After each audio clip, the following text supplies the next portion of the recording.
What's going on, guys? CT Heavy Machinery Boys back here with another video, and today I have some exclusive access of what it's like to ride shotgun on the Asphalt paving machine. Now, before we get started, I want to give a massive shout out to the crew.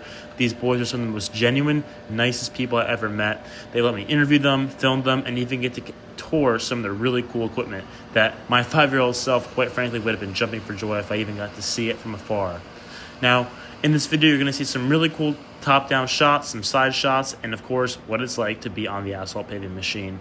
Make sure you guys don't forget to like and subscribe for more content like this, and I hope you enjoy the video. Peace out.